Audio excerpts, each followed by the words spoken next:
Willkommen bei festivalzombie.com. Heute besprechen wir wieder eine von euren zugesendeten Ideen für unser Filmprojekt. Mit dabei sind heute Nikolaus Stein, a.k.a. Stony, Bastian Bahnsen und Jakob. Warum hast du eigentlich was gegen mich? Alle haben was Du gegen wolltest, dass ich mitmache. Auf jeden Fall hat uns heute Kleinstein was zugesendet. Sein Bruder. Nikolas, dein Bruder schreibt. Ja, schön. Scheiß Idee. Moin. Moin, wie wäre es mit folgender Idee? Auf dem Festival läuft ein zwielichtiger Gaukler in altertümlicher, zerlumpter Kleidung mit einem antiquierten Drehorgelwägelchen herum. Ein Mittelalter. Mit einem Totenkopfäffchen drauf. Okay, Idee reicht. Super. Totenkopfäffchen gewonnen. Gibt's das nicht bei Batman Returns? Hier der zweite Tim Burton Batman-Film. Nee, das ist das auch so ein war- Typ. Mit einer Drehorgel, Äffchen und dann kommt aber eine Minigun da, glaube ich, raus. Nein, das mit dem Äffchen, das ist doch von hier mit dem Schiff Piraten der Karibik. Da dieser Zombie-Affe. Ja, da ist es auch. Pipi Langstrumpf. Da ist auch ein Zombie-Affe. Das war bei Pipi Langstrumpf. Es riecht nach Pipi im Takatuka. Ja, Jakob. Ich meine, also wenn wir jetzt die Batman-Vorlage nehmen, da ist auch genau so ein Typ, auch so ein Gaukler, auch mit so einer Drehorgel, auch mit so einem Äffchen. Und da kommt die Minigun raus. Ich würde dann den eigentlich weniger als Verursacher oder Antagonist von der ganzen Sache sehen, sondern einer von, oh, hier ist Zombie-Ausbruch. Dafür habe ich trainiert, auf diesen Moment habe ich hingearbeitet. Und dann packt er seine Drehorgel aus und mäht mit seiner Minigun alles nieder. Wie geht's denn weiter? Ich wollte gerade sagen, Ja, jetzt nur mal um die, der Affe aufgekommen. Das ist ein Affe ohne Ah, das war jetzt nur mal eine Idee von mir. Kann ich ja auch mal machen. Nein. Schnauze. Aber lesen wir erstmal weiter, was Kleinstein schreibt. Auf dem Wagen baumeln Luftballons. Cool. Die Menschen fühlen sich von der mysteriösen Aura und dem seltsamen Gedudel magisch angezogen. Kaufen die Ballons und konsumieren die darin enthaltene Luft. Macht man das einfach so? Oh, alte Luft. Ich weiß nicht, dass das Helium ist, aber ich habe Bock auf alte Luft. Denn das Vielleicht riecht macht das die Helium Musik, drin. die Musik hat denen das gesagt. Also das sind schwebende Ballons und die Leute gehen davon aus, dass es Helium, das ist witzig, die konsumieren. Ja, okay. Genau, die Musik. Er hat seine Drehorgel rückwärts abgespielt. in die falsche Richtung georgelt. Kaufen die Ballons und konsumieren die darin enthaltene Luft. Mitten in der Nacht Schreie auf dem Campinggelände. Die Konsumenten sind zu Zombies verwandelt und treiben ihr Unwesen. Aber wo ist der Verkäufer? Haben die alle eine hohe Stimme? Dann? Das ist wie Er kann-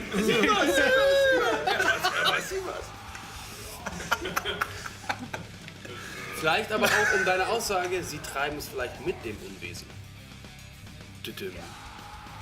Die haben jetzt nicht geatmet und dann laufen die woanders hin. Das war vielleicht kein Luft. High-Pitch-Zombies. Das ist aber auch cool eigentlich. Das Eigentlich- gab's noch nicht. Aber dann machen wir den auf Ernst. Das ist wie bei oben. Da kannst du mit diesem Dobermann, der diese hohe Stimme hat, das kannst du nicht ernst nehmen. Damit ist der Witz schon da. Ja, aber Super. dann klingt das doch die ganze Zeit wie so A&B-Hörnchen. Meine Sequenz ist wahrscheinlich ganz nett, aber wenn die ganze Zeit sich so wie A&B-Hörnchen reden, Ja, okay, dann wäre das ist ja Witz, echt glaube ich, tot. aber das- zwischendurch wäre ganz cool, wenn die Ich dann... glaube, ja, das für so eine wäre das eine gute Idee für eine Szene. Definitiv. So, aber wo ist der Verkäufer? Er zeigt seine hässliche Fratze und steigt mit den restlichen Ballons in den nächtlichen Festivalhimmel auf. Wie bei Ab mit dem Haus, oder? Da oben. Okay. Und spielt eine noch seltsamere Melodie mit seiner Orgel, die die Zombies regelrecht stimuliert. In der Luft. In der Luft. Mit Luftballons. Mit Luftballons. Ja, Was ist mit dir los, Weißt du, Alter? wie viel er hat? Das kann ja, Ja, aber 2000. Du kannst es ja ausrechnen, wenn du wie viel Ballons Helium, wenn die so Guck mal, viel Sendung Kraft mit der geben. Maus und dann Ballons und Fliegen. Wie viel Ballons brauchst du, um einen Menschen mit einer Drehorgel nach oben zu ziehen? Das hat doch mal einer probiert in Großbritannien. Der hat sich so einen Liegestuhl gemacht, Heliumballons reingepackt und ist dann aufgestiegen und ist erfroren. Weil er nicht mehr runterkam. Das Problem, also da ist es ist ja kein Helium da drin. Das heißt, weißt du, was diese mutierte Luft da drin, was die an Kraft aufbringen kann, um einen, ne? Das können ja auch 5 reichen. Was kann das denn dann für so ein Typ sein, dieser Orgelspieler? Ist das dann so ein böser Zauberer? Oder auch so ein, ja... Ja, ich weiß, so ein, das ist Ist das schon zu Ende? Das war's schon, das ist seine Also Idee. ich sagte, das ist schwierig, weil solche Gaukler gab es ja schon zuhauf. Da müsste man einen neuen erfinden, den es noch nicht gab. Ja, könnte ja so eine. Ja, aber hier im Film gab es immer so einen Filmgaukler. Also ich meine, Der Joker, wenn wenn man wir da- jetzt davon ausgehen, dass eben der Gaukler der Hauptböse wäre, dann könnte man den ja quasi so als, ja, so im Sinne von Freddy Krüger und Michael Myers so als bösen Typen im Film aufbauen. Das ist dann halt der Orgelspieler. Wir müssen ihn nur anders nennen. Der Orgel. Der Organisator. Wenn man auf das Thema aufgeht, dass Musik der Grund sein würde, wenn das die Leute dann entscheiden, ne? Dann wäre so ein Typ wie ein Orgler, der ein bisschen Ahnung von Musik hat, dann, dass der versucht, die... Nee, der geht dann selber... Kran, wie er das spielt. Nee, der geht selber an die Orgel und dann lötet er hier nochmal so ein paar Noten hin. Und dann dreht er das, damit die wieder runterkommen oder ihm folgen, um die wegzulocken. Und so. Also bei dir, da kann ich mir ja, die Zwischenszene gut, gut wir hatten ja vorstellen. gerade gesagt, was ist der Orgler für ein Typ? Soll das ein Zauberer sein oder nicht? Bei dir wäre es dann ja wieder quasi ein menschlicher Typ, der keine übernatürlichen Kräfte hat, sondern der irgendwie sich Mechanik zusammenbastelt, um Leute dann in Zombies zu verwandeln und die dann zu kontrollieren. Zum Beispiel nur, um den, Also das- den damit aufzugreifen, was der macht oder was der Ja, also das wäre dann halt ein normaler Mensch. Oder- Da, wie wäre das denn jetzt, wenn wir jetzt eben à la Freddy Krüger mal gemeint so einen übernatürlichen Typen nehmen? Ja, das ist der Thriller. Könnte der auch einen Fleischwolf in seiner Orgel haben? Das wäre dann aber der Gegenspieler, der dann das dagegen anwirkt. Zwei Orgelspieler die Zombies- gegeneinander. Ja, Das ist der unspannendste Kampf aller Zeiten. aber der eine, der orgelt dann den Fleischwolf und dann die Wir machen kein Rap-Battle. Wir machen ein Orgelbattle. Ja, aber das wäre dann ja wie bei zwei Taka. Typen, die gegeneinander orgeln.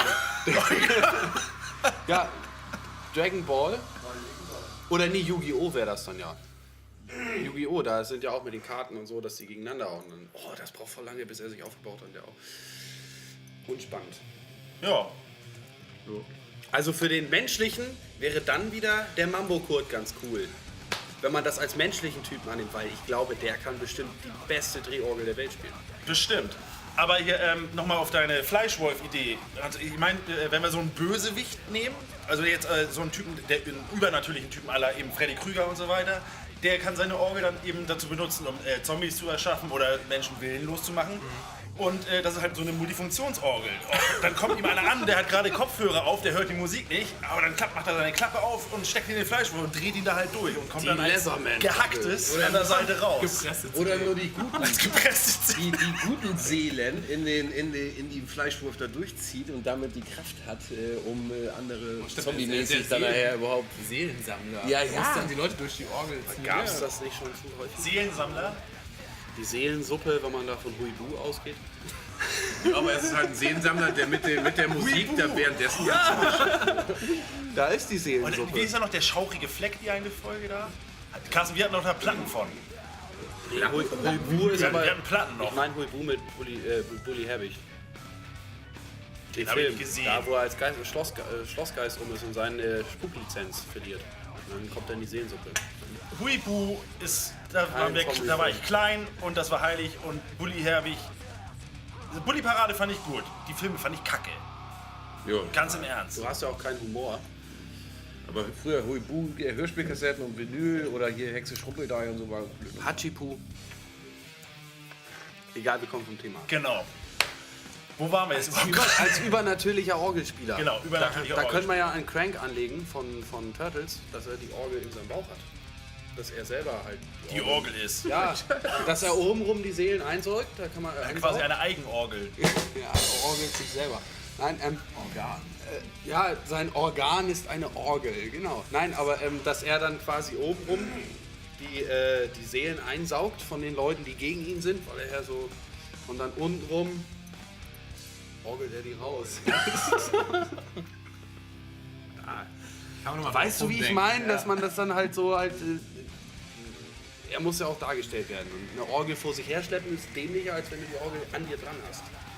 Ja, ich meine, als Orgelspieler auf so einem Festival, da sind ja auch Gaukler unterwegs, da kannst du ja auch lange quasi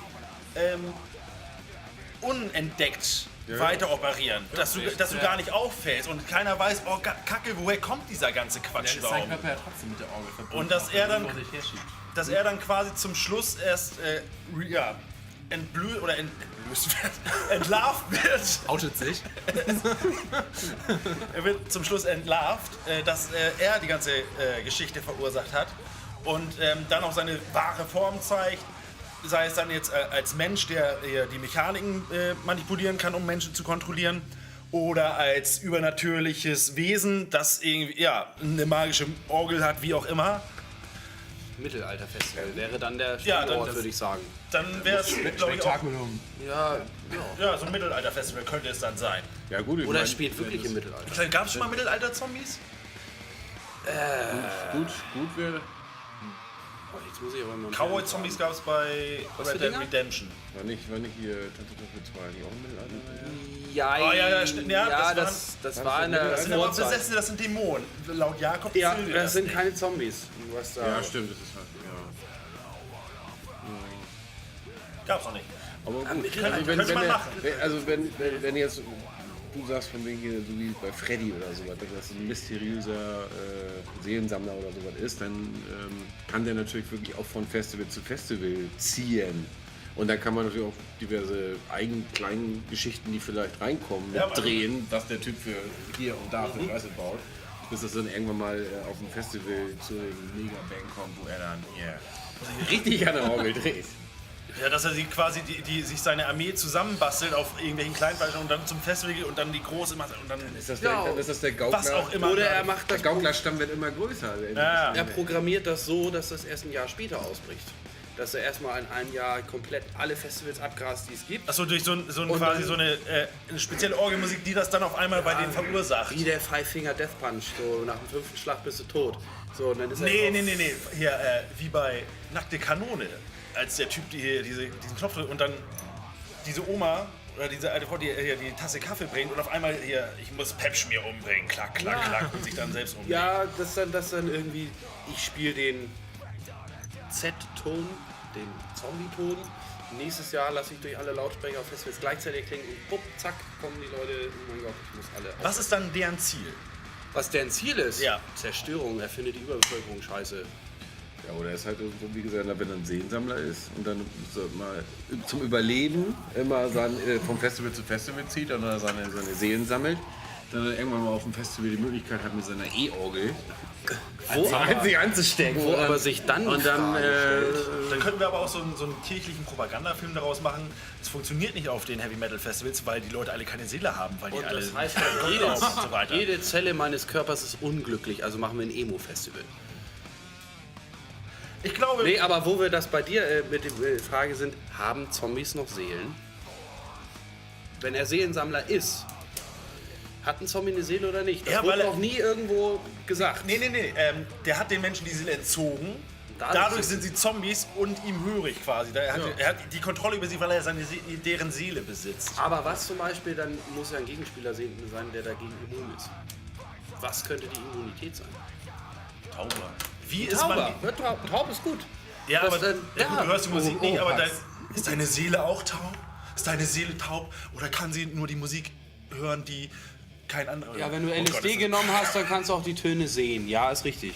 Nein, aber ein Tauber, das wäre ja schon mal was. Dass dann die Tauben, die hören die Musik nicht und werden dadurch nicht beschügge und die reden durch. Das wäre dann ziemlich schlimmer. Ja, ein Film auf dem Festival, auf dem nichts zu hören ist. Ja, Silent Festival, Silent Disco. Silent Disco. Oh ja, und dann rennen sie alle mit Headphones rum. Ja, und als Witz ist dann, jeder kriegt eine andere Musik auf vor. Ja, das ist nur das gewisse Stück, das er nicht die ganze Zeit spielt. Also er auf spielt ja die jeden ganze Zeit Fall- normale Mucke. Aber ist dann die Seele gleich weg oder nur so lange, wie er es spielt? Nee, Weil also dann wenn wär- er das bestimmte Stück spielt, Das ist so wie bei dann Ghostbusters. oder mit dem Braunturm von South Park, wenn er das bestimmte Stück spielt, dann geht's erst los. Und er spielt den ganzen Tag auf Stadtfesten und in keine Ahnung was, Festivals. Obwohl, das ist aber Ganz gut. normal. Das ist aber gut, weil die Und wenn er Orgel, dann sein Opfer sucht, dann hat er ihn jetzt hier ganz allein in der Ecke. weil dann kannst du mit dem Strom nicht gegen angehen, weil die Orgel geht ohne Strom. Das heißt, das wäre schon mal dann ein Punkt weniger, um ihn auszuschalten. Was wir auf jeden Fall sagen können, ist, dass aus dieser halben DIN A4-Seite echt viel, dass da echt viel Potenzial drin steckt. Ja. Kleinstein, vielen, vielen Dank, dass du uns deine Idee zugesendet hast. Und ja, auch raus an die Leute. Was haltet ihr von seiner Idee? Fällt euch da genauso viel ein wie bei uns? Was sind eure Ideen? Schickt sie uns zu auf festivalzombie.com. Schreibt sie uns unten in die Comments. Und wir sehen uns dann in der nächsten Episode von Zombie Movie Talk. Bis dann. Ciao.